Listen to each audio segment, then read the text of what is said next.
बानी पीटीआई की बहन अलीमा खान ने कहा है कि एटीसी इस्लामाबाद ने नाकाबिल जमानत वारंट गिरफ्तारी जारी किए हैं। गिरफ्तारी का खौफ नहीं है, मुझ पर 70 केसेस दर्ज हैं।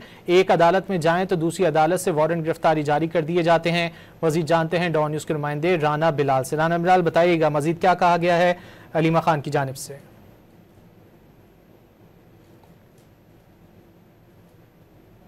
राना बिलाल से रब्ता करने की कोशिश कर रहे हैं। बानी पीटीआई की बहन अलीमा खान ने कहा है कि एटीसी इस्लामाबाद ने नाकाबिल जमानत वारंट गिरफ्तारी जारी किए हैं।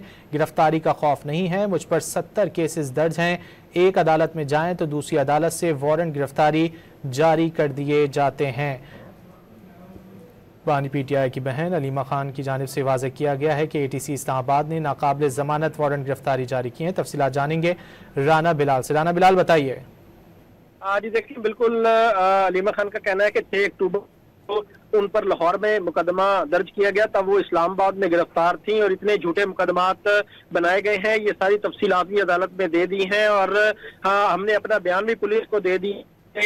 हम 4 है वो को भी इसके साथ सब चीजें दे, आज रिकॉर्ड ही लेकर अदालत में पेश नहीं हुई। साथ साथ अलीमा खान ने यह भी कहा कि इस्लामाबाद की एटीसी कोर्ट ने उनके नाकाबिले जमानत वारंट गिरफ्तारी जारी किए और 3 रुकनी बेंच के फैसले के बाद बानी पीटीआई से जेल में मुलाकात की इजाजत भी हुकूमत जो है वो नहीं दे रही, जबकि जो मरियम नवाज का घर भी शांगला में है, वजीर आला केपी के उनको भी घर जाने से रोक सकते हैं।